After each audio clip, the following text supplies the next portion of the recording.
Hello, I'm just going to show you how to make a job hazard analysis, or THA, or safe work method statement, whatever name it goes under.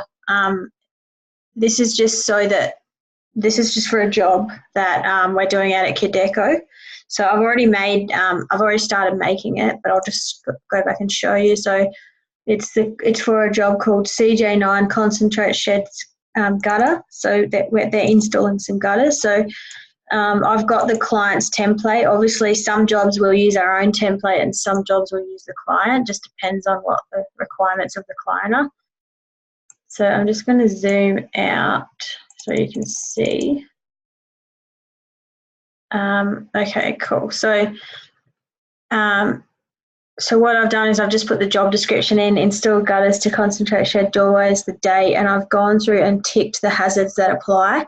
And I know what the job is about because I've asked the project manager. So basically they're installing some gutters to a concentrate shed doorway. So they just need to, I've asked and got the basic sequence. So they're doing fabrication of the gutters, install gutters using the EWP, and install downpipes using the EWP. So I've just thought about the different types of hazards that might apply. Then I've put in their position and skills. So these are the two people that are going to be working on the job, and any tools and equipment that they will be using, and if there's any additional PPE. In this case, there's not. So I've listed the sequence: establishment, fabrication of gutters, installation of gutters, installation of downpipes, and then clean up and demobilise.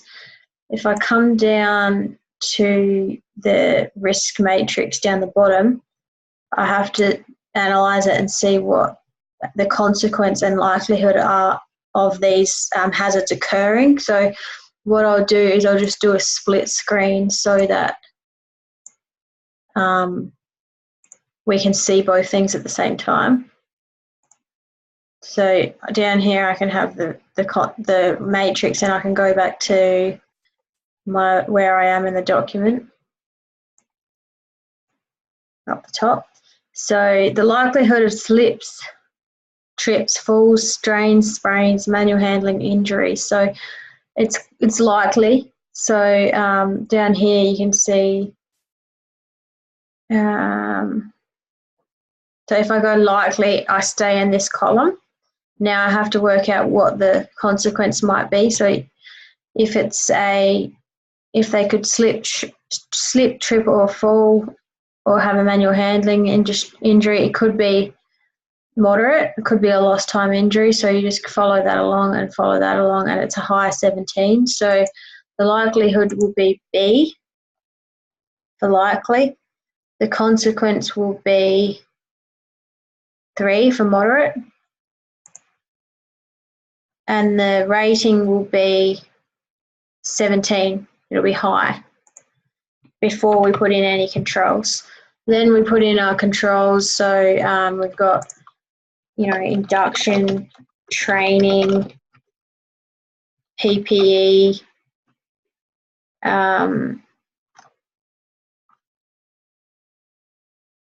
awareness.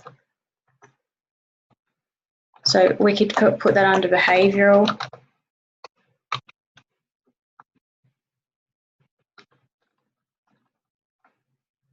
Fitness for work.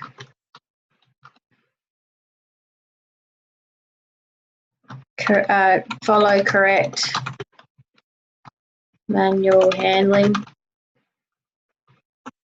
procedures. And then your likelihood's going to reduce. So it's going to be unlikely now. So it'll be D. Your consequence will stay the same. So your consequence will still be 3, because your consequence will never change, just the likelihood after you implement the hazard controls.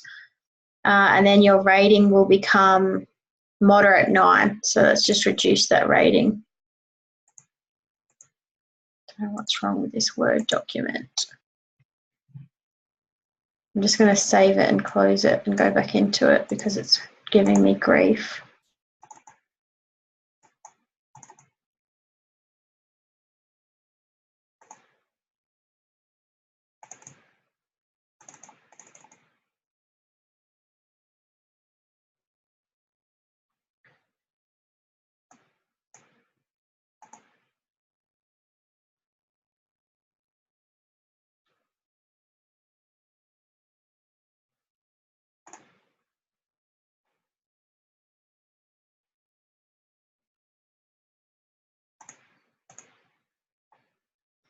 So the rating would have gone down a fair bit because we said it was moderate and it was unlikely. So moderate 9.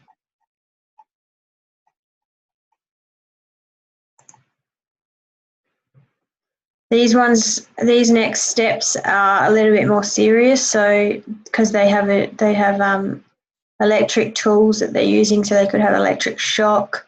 They can have similar manual handling injuries, cuts, abrasions, sprains and strains. So because they're using power tools, actually I think that'd be about the same. They could have a lost time injury. So we'll put the same ratings in and the same controls.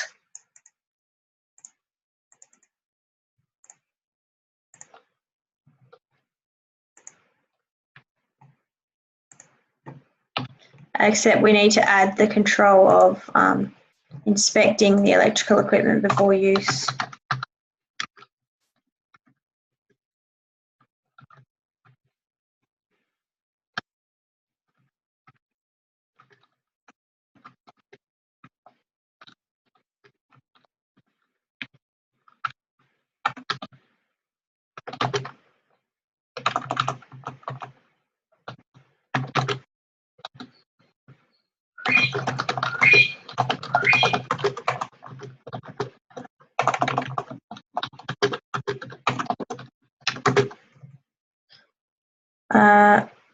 Same thing here, except they've got the added risk of falling from heights now. So let's have a look at the risk matrix again.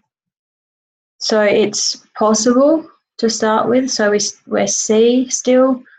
It could be a permanent disability. So maybe we're going to change our consequence to 4 now. So will be possible. So the first one will be C, and the second one will be major. So the next one will be 4, because it could cause a permanent disability. And so that makes their risk rating extreme 18 before any controls. After controls are implemented, the likelihood will reduce. So it'll be unlikely. So it'll go C, and then it will be 4. Sorry, it won't be C, it will be D, 4, unlikely, 4 for major, and the final rating will still be high, 14. So put them in. So the first one will be C, 4, 18, D, 4, 14.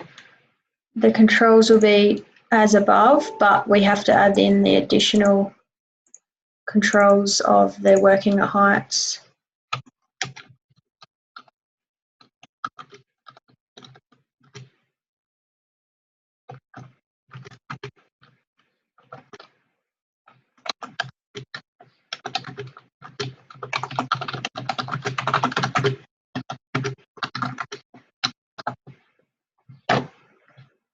So the next one's very similar. So we're going to use the same risk ratings.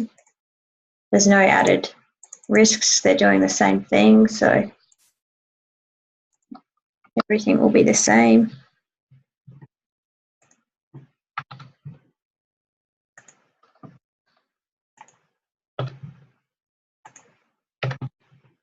And then the cleaning up and demobilising will be very similar to establishment.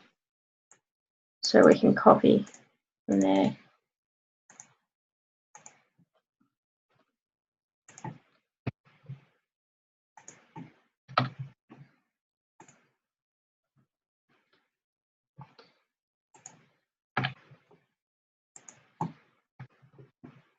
So we're done with that section. Now we can just put the people's names who will be on the job. Oh, sorry, this should be my name and Rob's name.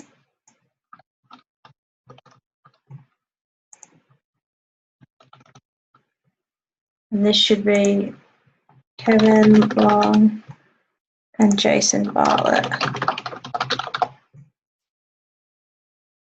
saying that they've accepted the conditions in the JSA, and that's done. So we can save that. So that's just a basic JSA for a small job. Obviously, larger jobs will require, a lot more information and more of a job pack. But at the moment, this is probably all that they'll need. Thank you.